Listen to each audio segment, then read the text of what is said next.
La vida dentro de la Casa Blanca gira en torno a la autoridad, la ventaja y la discreción. Pero, ¿qué sucede realmente detrás de puertas cerradas cuando las cámaras se apagan y la atención del público desaparece? Desde las famosas oidees de John Kennedy con la élite de Hollywood hasta los retiros privados de Franklin Roosevelt en Warm Springs, estos momentos revelan un aspecto raramente visto de la presidencia. Incluso Richard Nixon, conocido por su actitud seria, organizó eventos que podrían sorprenderte, mientras que los lujosos recibimientos de Donald Trump en Mar-a-Lago redefinieron el concepto de opulencia en los tiempos modernos. Tampoco podemos olvidar las escapadas privadas de Barack Obama, donde el 44º presidente encontraba su manera de relajarse. En este video, ofrecemos una mirada rara a la vida social oculta de los líderes más influyentes de América, donde la política queda en segundo plano y comienzan las celebraciones, comenzando con las exclusivas reuniones de John Kennedy. John Kennedy, un hombre cuyo carisma y encanto podían iluminar cualquier habitación, era famoso por organizar algunos de los encuentros más icónicos en la historia de Estados Unidos. Estos eventos, a menudo realizados en la Casa Blanca y en el complejo familiar de los Kennedy en Hyannisport, Massachusetts, eran mucho más que simples ocasiones sociales. Representaban una poderosa fusión de glamour hollywoodense, intrigas políticas y, sin duda, un toque de escándalo que alimentó los rumores durante décadas. Imagínate entrar en la sala este de la Casa Blanca durante una de las famosas fiestas de Kennedy, el aire impregnado del aroma de puros finos, el sonido de las copas chocando, llenas de exquisito champán, y las risas animadas de la élite estadounidense. La lista de invitados era un verdadero quién es quién de la época, con celebridades como Frank Sinatra y Marilyn Monroe codeándose con influyentes políticos y poderosos hombres de negocios. Parecía que Hollywood había tomado el control de Washington D.C. por una noche, y nadie quería faltar. Uno de los eventos más comentados fue la celebración del cumpleaños de Kennedy en 1962. Aunque el evento público en el Madison Square Garden se mantuvo memorable, sobre todo por la sensual interpretación de Happy Birthday, Mr. President de Marilyn Monroe, fue la fiesta posterior en el Hotel Carlyle lo que realmente capturó la imaginación del público. Circulaban rumores de que Monroe y Kennedy compartieron un momento privado lejos de miradas indiscretas. Si eso sucedió o no sigue siendo incierto, pero las especulaciones añadieron un toque de misterio a un evento ya de por sí sensacional. No menos importante que la Casa Blanca, el complejo familiar de los Kennedy en Hyannisport era otro lugar privilegiado para estas exclusivas reuniones. Imaginen extensos prados, impresionantes vistas del Océano Atlántico y una reunión de las personas más poderosas de Estados Unidos disfrutando de vinos finos después de un día de navegación. La atmósfera era relajada, pero bajo la superficie se percibía un murmullo de maniobras políticas y sociales. Los invitados no eran solo estrellas de Hollywood, sino también periodistas como Ben Bradley, quien más tarde se convertiría en director ejecutivo del Washington Post. Los estrechos vínculos entre Bradley y Kennedy le dieron un acceso privilegiado a las dinámicas internas de la administración Kennedy, haciendo de estas fiestas una mezcla de ocio y estrategia política. Sin embargo, no se trataba solo de política. El verdadero misterio radicaba en la supuesta presencia de mujeres que no eran la primera dama. Las presuntas relaciones extramatrimoniales de Kennedy con mujeres como Marilyn Monroe y Judith Campbell Exner, quien también tenía vínculos con el jefe mafioso Sam Giancana, desataron interminables especulaciones y controversias. ¿Exner actuó realmente como enlace entre Kennedy y la mafia? Aunque la verdad puede seguir siendo esquiva, la mera posibilidad añade una oscura y enigmática aura al legado de Kennedy. Pasemos ahora a discutir las infames fiestas en la piscina de la Casa Blanca, construida originalmente para la terapia física de Franklin Roosevelt. La piscina interior se convirtió en un lugar predilecto para las celebraciones nocturnas durante la administración de Kennedy. Estos encuentros distaban mucho de ser inocentes, con Kennedy, sus colaboradores más cercanos y numerosas jóvenes disfrutando de la hospitalidad del presidente. El periodista de investigación Seymour Hersh, en su libro The Dark Side of Camelot, sugirió que estas fiestas eran bastante descontroladas. Solo se puede imaginar las historias que la piscina podría contar si pudiera hablar. El servicio secreto, encargado de proteger al presidente, se encontraba a menudo en situaciones difíciles. El agente Larry Newman relató cómo mujeres que no pasaban por controles de seguridad eran igualmente aprobadas por el asistente personal de Kennedy, Ted Powers. Se había convertido en una broma recurrente entre los agentes, quienes se preguntaban a menudo qué sucedería si alguna de estas mujeres representara una verdadera amenaza para el presidente. Todo esto era parte del arriesgado juego de la vida en Camelot. El alcohol fluía abundantemente durante estas reuniones, y fue Jackie Kennedy quien introdujo la costumbre de tener un bar completamente abastecido durante las fiestas en la Casa Blanca. Este gesto escandalizó a la opinión pública, provocando cartas de condena. ¿Pero detuvo esto las celebraciones? En absoluto. El champán seguía fluyendo, y las historias se hicieron aún más legendarias. Con el paso de los años, también han surgido rumores sobre el uso de drogas en estas fiestas. Brian Abrams, en su libro Party Like a President, reportó casos en los que a los becarios se les ofrecía nitrito de amilo y marihuana, con ocasionales informes que sugieren que Kennedy también participaba en el consumo de estas sustancias. Aunque no existen pruebas concluyentes, estos relatos añaden otra capa a las historias sensacionales que rodean sus reuniones privadas. Además, las cenas de Jackie Kennedy no eran simplemente encuentros sociales, eran experiencias encantadoras, llenas de elegancia y seducción. La atmósfera estaba impregnada de un encanto tácito, mientras Jackie rompía con las convenciones del panorama social de Washington. Después de la cena, Jackie invitaba a los invitados a quedarse para tomar un café, donde hombres y mujeres intercambiaban coqueteos y susurros secretos. Los límites entre lo formal y lo íntimo se desdibujaban, mientras la luz de las velas suavizaba la habitación, difundiendo un resplandor cálido y acogedor. La luz iluminaba a los presentes, creando una atmósfera encantadora. Un invitado comparó estas veladas con un sueño despierto, donde la fragancia de las flores en flor se mezclaba con un palpable sentido de deseo que impregnaba el ambiente. En esos momentos, Jackie no solo organizaba una cena, orquestaba una sinfonía de seducción sutil, donde cada mirada y cada toque estaban llenos de posibilidades. Este era un contraste deliberado con las fiestas más hedonistas en la piscina. Las reuniones de Jackie se centraban menos en la indulgencia desmedida y más en el arte de la tentación sutil. No debemos olvidar el lado juguetón de Jackie. Durante una fiesta de cumpleaños, le pidió al jefe de los Ujieres que se vistiera con ropa de mujer e interpretara a la directora de la Miss Porter School.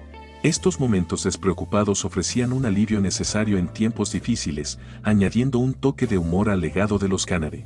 Dejando atrás el glamour de Camelot, ahora nos dirigimos a las cálidas y aisladas colinas de Georgia, donde Franklin Roosevelt buscaba refugio de las incesantes presiones de liderazgo. Las reuniones en Warm Springs quizás eran más íntimas e informales que las de Kennedy, pero no menos significativas en la configuración de la historia. El refugio de Franklin Roosevelt en Warm Springs es mucho más que una simple nota histórica. Es un lugar impregnado de misterio, camaradería y un toque de escándalo. Anidado entre las pintorescas colinas de Georgia, este retiro servía como santuario donde el 32º presidente de los Estados Unidos podía escapar de las presiones de la oficina oval. Lo que hacía a Warm Springs tan especial no eran solo las aguas terapéuticas que repetidamente atraían a Roosevelt, sino también la libertad, el relax y las profundas conexiones que encontraba en este rincón escondido. La relación de Roosevelt con Warm Springs comenzó en 1924, cuando visitó la zona por primera vez buscando alivio de los efectos debilitantes de la poliomielitis. Las aguas ricas en minerales proporcionaban terapia física, pero lo que era aún más importante, le ofrecían un lugar donde podía deshacerse de las cargas de su cargo y ser simplemente Frank. Con los años, este retiro se transformó de una escapada terapéutica a un santuario personal, donde podía recargarse, rodeado de la naturaleza y de las personas que mejor lo comprendían. Las reuniones en Warm Springs se volvieron legendarias, aunque no de la forma que uno podría esperar. No eran cenas de estado formales o reuniones políticas cruciales. En cambio, eran encuentros íntimos, informales y llenos de risas. Roosevelt a menudo recibía a amigos cercanos, familiares y aliados políticos de confianza. Imaginen a Eleanor Roosevelt contando historias junto al fuego, a Harry Hopkins en profundas discusiones, y al propio Roosevelt disfrutando de una partida de cartas, saboreando las simples alegrías de la vida. Estos momentos recargaban el espíritu de Roosevelt, ofreciéndole pausas tranquilas que le permitían regresar a la presidencia con energía renovada. Lo que hacía que estas reuniones fueran particularmente fascinantes era el contraste con la figura pública de Roosevelt. En Washington, era el líder formidable que guiaba a la nación a través de la Gran Depresión y la Segunda Guerra Mundial, pero en Warm Springs era simplemente Frank, un hombre que disfrutaba observando las aves, apreciaba un buen chiste y valoraba la compañía de sus amigos más cercanos. Imaginen la escena, el presidente de los Estados Unidos, cargado con el peso del mundo, despojándose de su título formal para disfrutar de un baño en las cálidas aguas o de una tranquila noche de conversación. Era como si Warm Springs le permitiera a Roosevelt recuperar una parte de su humanidad, lejos de las incesantes demandas de su cargo. Sin embargo, también debemos reconocer la importancia estratégica de estos encuentros. Aunque Warm Springs era ciertamente un lugar de relajación, también era un centro de discusiones francas y planificaciones estratégicas. Roosevelt y su círculo más cercano se involucraban en conversaciones profundas y sin filtro sobre los desafíos más urgentes de la nación. En este contexto informal, las ideas fluían libremente, sin estar restringidas por las formalidades de Washington, D.C. Podría imaginarse que la atmósfera relajada de Warm Springs contribuyó a algunas de las estrategias más innovadoras de la presidencia de Roosevelt. No es difícil creer que decisiones críticas para la nación fueron moldeadas en este refugio aislado, lejos del escrutinio de la capital. Hablando de escrutinio, la presencia de figuras influyentes provenientes de diversos ámbitos añadía un atractivo intrigante a estos encuentros. Estrellas de Hollywood con sus miradas cautivadoras, renombrados autores con su encanto intelectual y dignatarios extranjeros con su aura exótica se reunían, creando una mezcla explosiva de poder y deseo. Warm Springs se convertía no solo en un crisol de ideas, sino también en un caldero burbujeante de pasión y tentación, donde la política, la cultura y la diplomacia se entrelazaban de las formas más íntimas. Imaginen a una estrella de Hollywood, con el vestido deslizándose provocativamente por su hombro, mientras bebe té e intercambia miradas traviesas con un dignatario extranjero. Su conversación está llena de dobles sentidos y significados ocultos, bajo la atenta mirada de Roosevelt mismo. El intrigo sensual y el misterio de estas reuniones no hacían más que aumentar el irresistible atractivo de Warm Springs. Los hijos de Roosevelt, en particular su hija Anna, desempeñaron un papel significativo en las reuniones en Warm Springs. Anna no era solo una hija, era una confidente, una fuente de apoyo emocional y una presencia constante al lado de su padre. Estuvo a su lado en algunos de los momentos más críticos de su presidencia, incluida la Conferencia de Yalta en 1945. En muchos sentidos, la presencia de Anna en Warm Springs simbolizaba los profundos lazos familiares que sostuvieron a Roosevelt durante los días más oscuros de su presidencia. Sin embargo, no todo en Warm Springs era pacífico. El refugio no estaba exento de dramas y controversias. Los críticos acusaron a Roosevelt de descuidar sus deberes presidenciales durante sus estancias en Warm Springs, pero quienes conocían bien la situación entendían que esas reuniones eran vitales para su bienestar.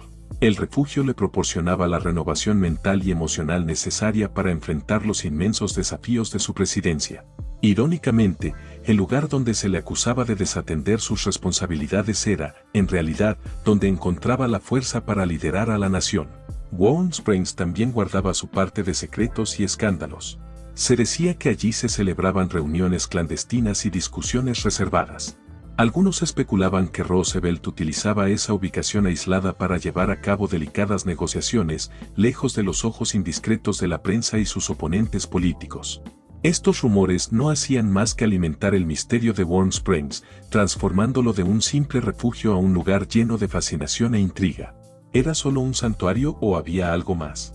En Warm Springs, las reuniones de Roosevelt contrastaban notablemente con las fiestas públicas y ostentosas de Kennedy. Los retiros de Roosevelt eran íntimos, informales y envueltos en misterio. Sin embargo, no se dejen engañar por la atmósfera relajada. Estos encuentros eran cruciales para el funcionamiento interno de la administración de Roosevelt, guardando secretos que podrían rivalizar con cualquier asunto presidencial. Justo cuando crees haberlo escuchado todo, entramos en el oscuro mundo del complejo de Key Biscayne de Nixon, donde la estrategia política se entrelazaba con vínculos mafiosos, creando un escenario digno de una novela de espionaje. El complejo de Key Biscayne de Richard Nixon era más que un simple refugio. En 1969, Nixon compró su primera casa frente al mar en el número 500 de Belen a su excolega del Senado, George Smathers. Con el tiempo, esta propiedad, junto con otras dos casas, se convirtió en un santuario para Nixon durante su presidencia, de 1969 a 1974. El verdadero atractivo de este complejo no residía solo en el lujo, sino también en la cercanía a la residencia de Charles B. Rebozo, amigo cercano y confidente de Nixon. La casa de Rebozo, en el número 490 de Belen, a pocos pasos de distancia, se convirtió en un centro de actividades secretas, añadiendo más capas de misterio a las ya reservadas reuniones. Rebozo, presidente y propietario del Key Biscayne Bank, no era solo un amigo, era el vínculo de Nixon con un mundo de conexiones oscuras, siendo posteriormente acusado de haber lavado una donación de $100,000 de Howard Hughes para la campaña de Nixon. Los vínculos de Rebozo con la mafia no hicieron más que profundizar el intrigo. ¿Te imaginas las conversaciones que se llevaban a cabo? ¿Eran simples intercambios casuales o había discusiones más oscuras y complejas detrás de esas puertas cerradas? Uno de los aspectos más sensacionales de las reuniones de Nixon era la presencia de individuos asociados con la mafia. En una revelación impactante, Don Folsom afirmó que Nixon y Rebozo compraron propiedades a precios irrisorios a Donald Berg, un socio comercial de Rebozo vinculado a la mafia. ¿Puedes imaginar la escena? ¿Un presidente negociando con individuos conectados a la mafia dentro de su refugio privado? La ironía es casi demasiado difícil de comprender. El servicio secreto, siempre vigilante, finalmente aconsejó a Nixon que cortara los lazos con Berg debido a sus conexiones criminales, pero para entonces la red ya estaba tejida. La implicación de Nixon con otros personajes cuestionables no terminó ahí. El prestamista de una de sus propiedades era Arthur Dasser, un hombre asociado tanto con el líder de los Teamsters, Jimmy Hoffa, como con el mafioso Meyer Lansky. Estas conexiones pintaban un panorama inquietante. ¿Hasta qué punto estaba Nixon involucrado con el crimen organizado y qué influencia ejercían estos individuos sobre él? Preguntas como estas alimentaron las especulaciones públicas y contribuyeron a la fama legendaria de las reuniones de Nixon. Sin embargo, no solo fueron las conexiones mafiosas las que añadieron intriga al refugio de Key Biscayne de Nixon. Este complejo también fue escenario de reuniones de alto perfil con líderes internacionales. Uno de los eventos más importantes fue el encuentro de Nixon con el canciller alemán Willy Brandt, que permitió discusiones discretas sobre delicadas cuestiones políticas, conversaciones que pudieron haber moldeado políticas globales y alianzas. El secretismo que rodeaba estas reuniones no hacía más que alimentar aún más las especulaciones sobre qué acuerdos se habían forjado en los tranquilos rincones de Key Biscayne y qué estrategias se habían elaborado lejos de los ojos indiscretos de la prensa. A medida que se desarrollaba el escándalo Watergate, Nixon encontró consuelo en el aislado refugio de Key Biscayne. Aquí se retiraba de la tormenta que estaba gestándose en Washington. En un giro peculiar, el Departamento de Defensa gastó $400,000 en construir una pista de aterrizaje para helicópteros en la bahía de Biscayne, adyacente al complejo de Nixon. Cuando Nixon posteriormente vendió su propiedad, incluida la pista de aterrizaje, surgieron acusaciones de un posible enriquecimiento personal a expensas de los contribuyentes. El escándalo continuó creciendo, añadiendo capas de controversia y contribuyendo al misterio de este ya infame refugio. El legado de las reuniones de Key Biscayne de Nixon va más allá de su presidencia y permeó incluso la cultura popular. ¿Recuerdas la película de gángsteres de 1983 Scarface, con Al Pacino? Algunas partes se filmaron precisamente en el sitio donde Nixon una vez planeaba sus maniobras políticas. Aunque el edificio original fue demolido en julio de 2004 por Edgardo de Fortuna, las historias y leyendas aún persisten. Las reuniones de Nixon no se trataban solo de política, comprendían poder, influencia y el arte del secreto. Con un acceso limitado a la prensa, Nixon podía planificar y cerrar acuerdos sin el escrutinio público, facilitando conversaciones sinceras que de otro modo no habrían ocurrido bajo los reflectores de los medios. Imagina los susurros, las miradas furtivas, el lenguaje en clave, todo esto formaba parte de las complejas dinámicas de poder en juego en Key Biscayne. Entre la seriedad, también había espacio para el placer. Las reuniones de Nixon eran eventos sociales seductores, donde el poder y el placer se entrelazaban. Las cenas suntuosas proporcionaban el telón de fondo para una mezcla embriagadora de filete mignon, langosta termidor y algo mucho más tentador, la atracción no dicha del deseo. Aliados políticos, donantes acaudalados y figuras influyentes no solo socializaban, coqueteaban con los límites de la decencia, mientras los vinos finos aflojaban las lenguas y las inhibiciones. ¿Quién sabe qué alianzas secretas se formaron en esos momentos apasionados, qué promesas susurradas y acuerdos clandestinos se sellaron bajo la luz tenue de las velas, influyendo potencialmente en el curso de la historia? Desde la tranquila regeneración de Key Biscayne, ahora nos sumergimos en las aguas turbias de otro refugio presidencial secreto, esta vez mucho menos idílico y impregnado de oscuras conexiones con el crimen organizado y de intrigas políticas, Camp David bajo Bill Clinton. Los fines de semana en Camp David no eran simples retiros presidenciales, se volvieron legendarios, envueltos en misterio y cargados de intrigas. Pero, ¿Qué sucedió realmente durante esas reuniones exclusivas y por qué se volvieron tan infames? Al principio, a Clinton no le gustaba Camp David, lo encontraba demasiado remoto y silencioso. Durante los primeros 17 meses de su presidencia, evitó el refugio, prefiriendo el bullicio de la Casa Blanca. Sin embargo, a medida que las presiones de la presidencia aumentaban, su actitud cambió. En 1994, Camp David se convirtió en su refugio preferido, un oasis aislado donde podía bajar la guardia, tal vez incluso relajarse por completo.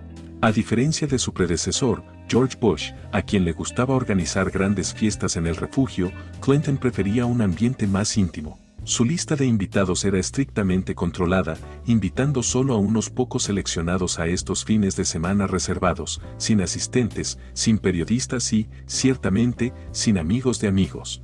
Estos fines de semana permitían que Clinton se relajara y se involucrara en conversaciones sinceras, lejos de los ojos indiscretos de la prensa y del temor a repercusiones públicas. El momento de estos encuentros no fue una coincidencia.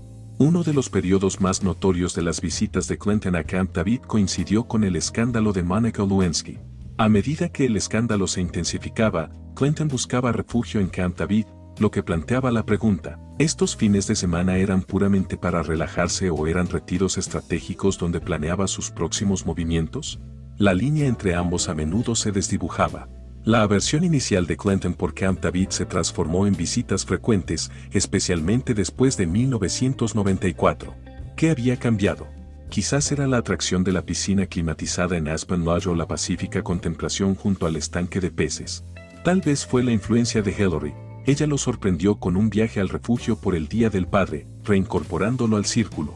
El papel de Hillary en estas reuniones fue significativo, creando un ambiente donde su esposo podía relajarse y recargar energías lejos de las presiones del despacho oval. Políticos de alto perfil, líderes empresariales e incluso celebridades se unieron al círculo. Imagina las conversaciones, los acuerdos realizados, los secretos compartidos en esas cabañas aisladas. ¿Qué sucedió realmente durante esos fines de semana? El secretismo que rodeaba los encuentros de Camp David con Clinton alimentó interminables especulaciones. ¿Fueron exclusivamente para relajarse o había algo más profundo? Estos fines de semana privados, aunque controvertidos, fueron esenciales para Clinton, brindándole la oportunidad de escapar, reorganizarse y planear. Sin embargo, también plantearon interrogantes sobre la transparencia, el uso del dinero de los contribuyentes y lo que realmente se necesita para relajarse cuando uno es el líder del mundo libre. Lo que sucede en Camp David, al parecer, no siempre se queda en Camp David.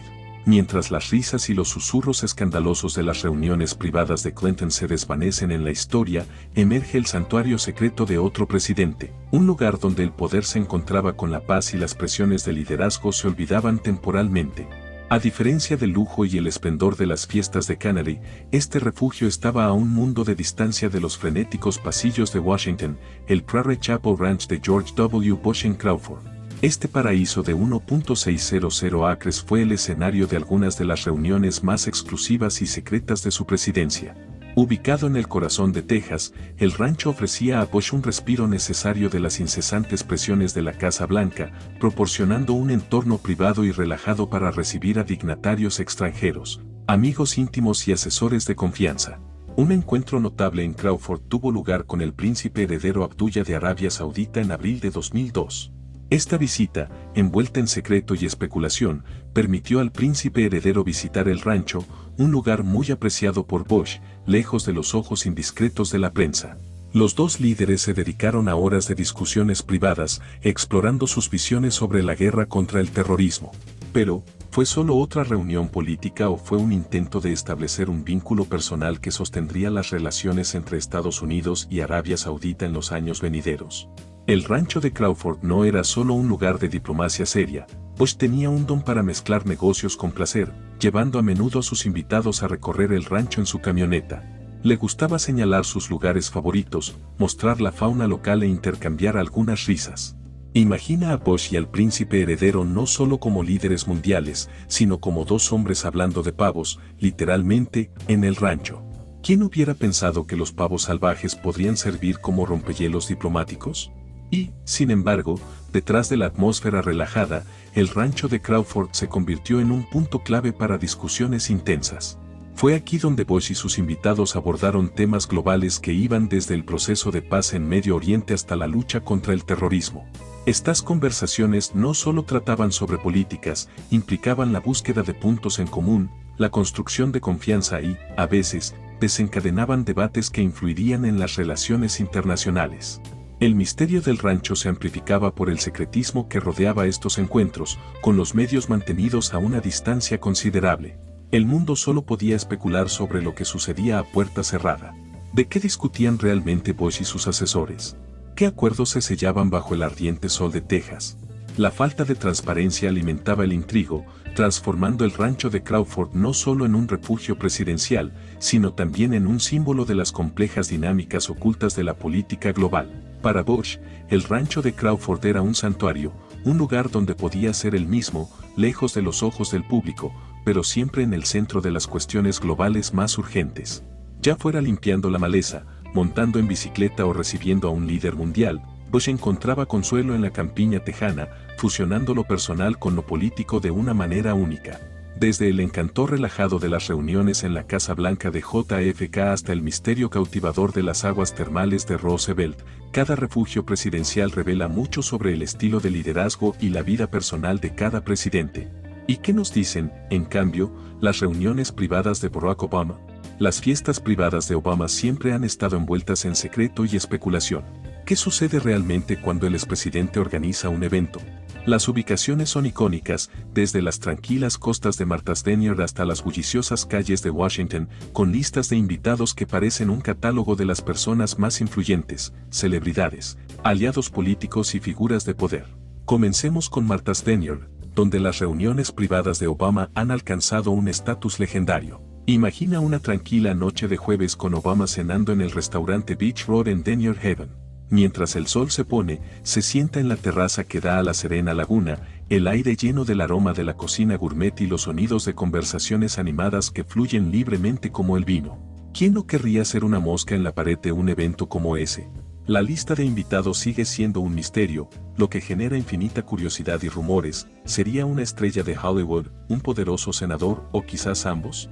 La noche siguiente, mientras los fuegos artificiales iluminan el cielo en Oak Bluffs, los Obama observan el espectáculo desde una residencia apartada en Seaview Avenue, mientras la multitud celebra al otro lado de Ocean Park. La expareja presidencial disfruta del espectáculo en privado, con rumores que circulan sobre quién podría estar con ellos. Podría ser un magnate del entretenimiento o tal vez un multimillonario de la tecnología. Este secretismo no hace más que aumentar el atractivo. Pero no se trata solo de escenas de alto perfil y fuegos artificiales exclusivos, a veces Obama simplemente quiere jugar a los bolos. Sí, lo leíste bien, un expresidente derribando pines en el Barn Bowl and Bistro, la única bolera de la isla.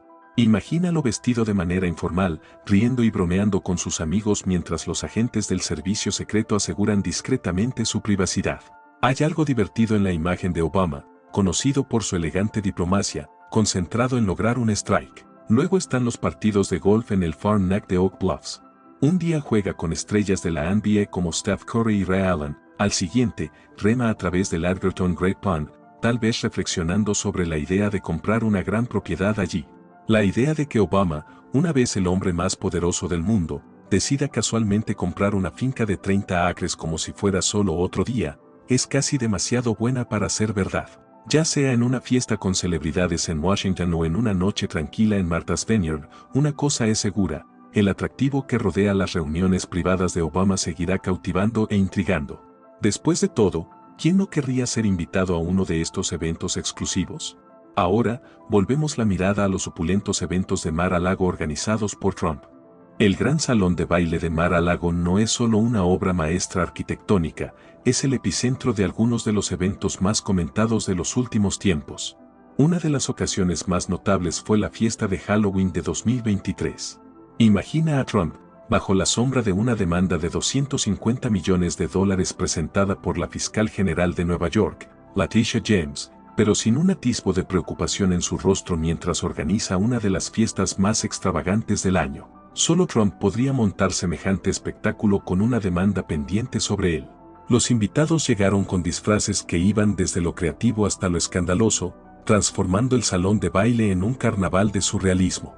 Trump, fiel a su estilo, apareció con su clásico traje, sin disfraz, sin máscaras, solo Trump siendo Trump. Algunos lo ven como la máxima demostración de poder. Después de todo, ¿para qué disfrazarse cuando ya eres la atracción principal?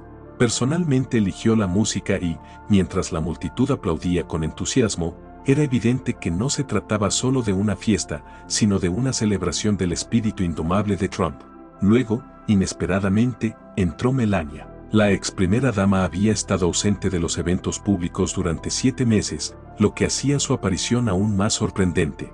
Mientras entraba al salón de baile, las notas de Enter Sandman de Metallica resonaban en los altavoces, marcando el tono de su presencia sobria pero poderosa. Un video en TikTok se hizo viral, capturando el momento en que Melania caminaba frente a Trump, vestida con un simple vestido oscuro, sin ninguna teatralidad propia de Halloween. El mensaje era claro: Melania no necesitaba un disfraz para hacer una declaración. La lista de invitados parecía un catálogo de los leales del círculo íntimo de Trump. La novia de Donald Trump Jr., Kimberly Guilfoyle, impresionó disfrazada de Blancanieves, mientras que otros, como Len Patton y Tracy Lawrence, añadieron su propio toque a la noche.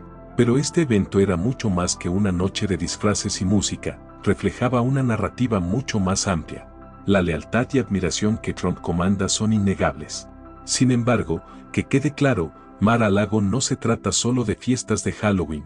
Desde que Trump dejó el cargo en 2021, se ha convertido en una meca política, una Casa Blanca en el exilio, donde recaudaciones de fondos políticas y organizaciones de extrema derecha convergen para obtener la aprobación de Trump. Desde la gala anual de Turning Point USA hasta las fervientes reuniones del America First Policy Institute, Mar-a-Lago se ha transformado en un centro neurálgico para aquellos que apoyan la visión de Trump. Algunos podrían ver esto como la máxima demostración de poder, mientras que otros lo ven como el corazón del movimiento MAGA. A pesar de la grandiosidad de los eventos y la lealtad de sus seguidores, es evidente que Trump también ha obtenido beneficios financieros de esta transformación. Los ingresos de Mar-a-Lago han aumentado, con las cuotas de membresía alcanzando los $600,000 en 2022. La finca ha evolucionado en algo más que la residencia de Trump, simboliza su influencia duradera y actúa como una fuente lucrativa. ¿Cuál es, entonces, el verdadero encanto de Mar-a-Lago? ¿Es el lujo, la exclusividad o la oportunidad de ser parte de algo más grande? Para muchos, abarca todos estos elementos. Mar-a-Lago se ha convertido en más que un simple lugar, representa el legado de Trump, donde los aplausos son perpetuos y el espectáculo nunca se desvanece. Si te ha gustado este video, echa un vistazo a nuestros otros increíbles videos en el canal. Gracias por acompañarnos y nos vemos en el próximo.